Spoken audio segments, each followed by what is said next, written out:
تین دوست تھے، امام طبرانی، ابو شیخ اور ابن المقری رحمۃ اللہ علیہ۔ یہ تینوں مسجد نبوی میں علم حاصل کرتے تھے۔ اللہ کی شان کے تینوں کے پاس خرچہ ختم ہو گیا، تو 3 دن تک تو تینوں نے فاقہ برداشت کر لیا۔ 3 دن کے بعد فاقہ برداشت کرنا مشکل ہو گیا، تو 2 دوست تو چلے گئے اپنے گھروں کو واپس۔ امام طبرانی رحمۃ اللہ فرماتے ہیں کہ میں نے کہا نہیں، میں ابھی یہاں سے نہیں جاتا، لیکن بھوک سے اتنا نڈھال کہ لیٹا ہوں، مجھ سے اٹھ کے بیٹھا نہیں جاتا۔ بھئی جب 5 دن ہو جائے بھوکے، پھر تو انسان کے لیے کھڑا ہونا مشکل ہوتا ہے نا۔ کہنے لگے اچانک میرے دل میں خیال آیا، طبرانی تم مسجد نبوی کے ایک طالب علم ہونا، تو یہاں تو میزبان اللہ کے پیارے حبیب صلی اللہ علیہ وسلم ہے، تو اپنے میزبان کو جا کے بتائے۔ کہنے لگے یہ خیال آنے کے بعد میں مواجہ شریف پہ حاضر ہوا، سلام کیا، اور سلام کرنے کے بعد میں نے اتنا کہا یا رسول اللہ صلی اللہ علیہ وسلم الجوع، اے اللہ کے حبیب صلی اللہ علیہ وسلم بہت بھوک لگی ہے۔ کہتے ہیں پھر اس کے بعد میں مسجد سے باہر نکلا کسی کام کی غرض سے، میں نے دیکھا ایک عربی آدمی، وہ ہنڈیا لی ہوئی ہے، روٹیاں ہیں، اور میرا نام پکار رہا ہے۔ جب میں نے اپنا نام سنا تو میں نے پوچھا میرا نام آپ کیسے پکار رہے ہیں؟ وہ کہنے لگا میں مسجد نبوی کا پڑوسی ہوں، ایک دیوار ہے مسجد نبوی کے ساتھ، میں دوپہر کو قیلولہ کرنے کے لیے سیٹا ہوا تھا، خواب میں نبی علیہ الصلوۃ والسلام کا دیدار نصیب ہوا، فرمایا کہ تم مسجد کے پڑوسی ہو اور مسجد میں میرا ایک مہمان بھوکا ہے، اسے کھانا کھلاؤ۔ میری آنکھ کھلی، میں نے دیکھا کہ میری بیوی نے ابھی چولہے سے ہنڈیا اتاری تھی، روٹیاں گرم تھیں۔ میں نے کہا کہ اپنے لیے اور کھانا بنا لو، میں یہ محبوب صلی اللہ علیہ وسلم کے مہمان کو کھانا کھلانے کے لیے جا رہا ہوں، میں اس وقت سے دروازے پر آ کر تمہارا نام پکارا۔ یہ علم کی طلب کرنے والے اللہ اور اس کے رسول صلی اللہ علیہ وسلم کے ہاں ایسا مقام رکھتے ہیں۔ چنانچہ ایک آخری واقعہ سنا کر یہ عادل اپنی بات کو سمیٹتے ہیں۔ ایک محدث گزرے ہیں، امام بقی الدین ابن مخلد رحمۃ اللہ علیہ، ان کا تذکرہ امام ذہبی رحمۃ اللہ علیہ نے سیر اعلام النبلاء اس میں کیا ہے۔ یہ اسپین کے رہنے والے تھے اور ان کی عمر 20 سال تھی۔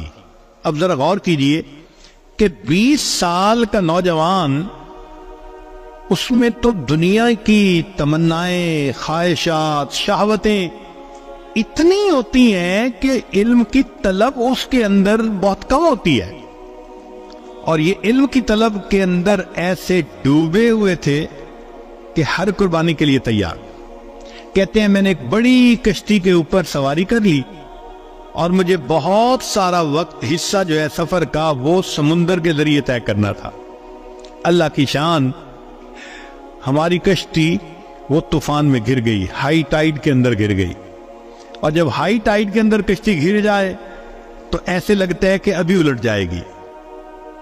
ہم لوگوں کو بیماری ہو گئی، جو پیٹ میں تھا وہ سب ہم نے کہہ کر دی، طبیعت خراب، کچھ کھانے کو دل نہیں چاہتا، پھر ہمارے پاس پینے کو پانی بھی نہ رہا، تو ہم سمندر کا نمکین پانی پیتے تھے۔ پھر ایک وقت آیا کھانے کو بھی کچھ نہ رہا، ہمیں 1.5-2 مہینے وہاں طوفان نے گھیرے رکھا، ہم سفر نہیں کر سکے۔ اب کپڑے بھی میلے، نان نفقہ بھی ختم، اور سمندر کے اندر ہم اپنی موت کے انتظار میں، مگر اللہ کی شان کہ اللہ رب العزت نے حفاظت کرنی تھی۔ طوفان ختم ہوا اور ہمارا سفر شروع ہوا، اور ایک وقت آیا کہ ہماری کشتی کنارے لگی۔ میں نیچے اترا، اپنی گٹھڑی میں نے اپنے کندھے پر اٹھائی، سر پہ اٹھائی، اور میں نے سفر شروع کیا، اس لیے کہ مجھے کئی 100 میل کا سفر پیدل کرنا تھا۔ جانا کہاں تھا؟ بغداد جانا تھا، امام احمد بن حنبل رحمۃ اللہ علیہ سے حدیث پڑھنے کے لیے۔ یہ ان کے دل کی تمنا تھی۔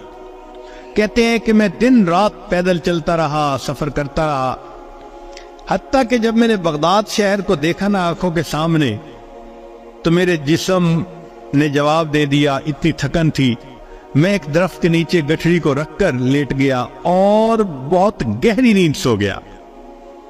جب سو کے اٹھا تو میں نے کہا کہ چلو میں شہر جاتا ہوں، تو میں نے راستے میں ایک بندے کو آتے ہوئے دیکھا۔